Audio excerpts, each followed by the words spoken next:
Charles Manson, Ted Bundy e Champinha. O que esses nomes têm em comum? Infelizmente, conhecemos bem esses nomes e também conhecemos os termos psicopata, sociopata. Vem entender mais sobre isso.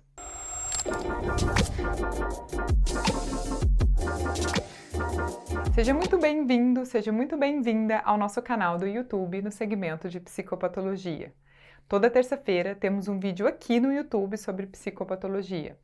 O meu nome é Sara Cassimiro e eu ajudo neuropsicólogos clínicos que atendem crianças e adolescentes a faturar mais de R$20 mil por mês. Psicopatas, sociopatas. Hoje usamos, na verdade, o termo transtorno de personalidade antissocial, que é um transtorno mental. Então, o que essas pessoas precisam ter para receber esse diagnóstico? Anota aí. Primeiro, essas pessoas são impulsivas, elas não pensam antes de fazer ou falar alguma coisa. Segundo, elas têm dificuldade de se arrepender de suas ações, muitas vezes apresentam ausência de remorso ou até mesmo de vergonha. 3, apresentam um egocentrismo extremo, ou seja, acham que todo mundo gira ao redor delas. 4, um julgamento pobre e um fracasso em aprender com experiências, inclusive experiências que foram ruins para ela. 5, desonestidade, falsidade e insinceridade. O problema, como você já deve ter percebido, é que essas características, elas não são o que nós podemos chamar de qualidades. E por isso, eles não mostram esse tipo de características, esse tipo de defeitos para as outras pessoas. Eles não deixam transparecer, entende? Eles disfarçam. As outras pessoas podem achar difícil enxergar essas verdadeiras características no psicopata, porque, é claro, né, ninguém quer conviver com a pessoa que tem essas características, então eles disfarçam. É importante entendermos que existe uma diferença entre o transtorno de personalidade antissocial, que é o que eu estou falando, e o comportamento antissocial. Roubar, mentir, trapacear são comportamentos antissociais, mas não significa que a pessoa apresenta o transtorno de personalidade antissocial. Ela pode ser mau caráter apenas. E precisamos pensar na frequência em que esse comportamento acontece quando ele surge. O transtorno de personalidade antissocial, ele começa na infância e tem muitas controvérsias quanto ao seu tratamento. O que nós sabemos é que existem diferentes tipos de gravidade. Em níveis mais graves, as pessoas podem torturar, matar, e em níveis mais leves, bom, elas podem roubar, enganar, mentir para ganhar alguma promoção no emprego ou para se tornar um político, tipo em Brasília, que eu acho que a frequência do transtorno de personalidade antissocial deve ser mais alta, né, a prevalência. Enfim, o fato é que eles prejudicam outras pessoas. Bom, esse assunto é pesado, né? Enfim, é um dos que vocês mais pedem para que eu fale.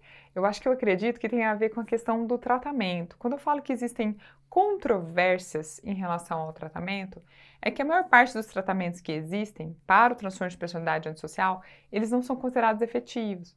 Na verdade, a gente não tem nenhum caso no mundo comprovadamente que a pessoa tinha um transtorno de personalidade antissocial e que ela curou, porque isso não é possível. O que a gente percebe é que com o passar do tempo, na maior parte das vezes, quando a pessoa vai ficando mais velha, vai diminuindo um pouco a impulsividade. E aí a taxa de comportamentos inadequados acaba também reduzindo, mas não é uma cura em si.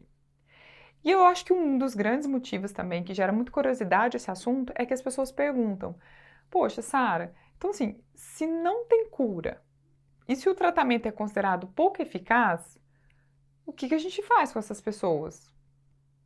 Daí, não sei. Cada sociedade tem uma maneira de lidar com os famosos psicopatas, os famosos sociopatas. Algumas sociedades colocam na prisão, deixam preso por um tempo, depois libertam. Libertam? Tá certo, né? Outras sociedades já encontram maneiras de se livrar dessas pessoas, seja por determinada cirurgia que inibe determinado comportamento, ou seja até mesmo ali pela pena de morte. Mas, enfim, isso tem a ver muito mais com o aspecto jurídico. O que a gente tem que pensar aqui é que o transtorno de personalidade antissocial ele existe e existem sim pessoas que não sentem remorsos pelos comportamentos que apresentam. E nós temos que pensar também que a nossa legislação no Brasil fala que o direito social ele é maior do que o individual. Então, quando a pessoa está dentro de uma sociedade, né, prejudicando essa sociedade, a sociedade tem um direito maior do que aquele próprio indivíduo. E faz sentido, né?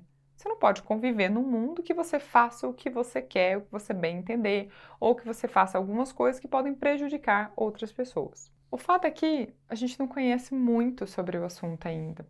A ciência tem que evoluir bastante. Mas eu espero que eu tenha contribuído um pouco só para você entender um pouco mais sobre o transtorno de personalidade antissocial. E aproveitando, se você tiver algum tema aqui que você queira que eu fale, deixe o seu comentário aqui. Eu faço questão de fazer algo que você queira. E se você gostou desse vídeo, curta, compartilhe, ative o sininho para receber notificações do canal. Um abraço!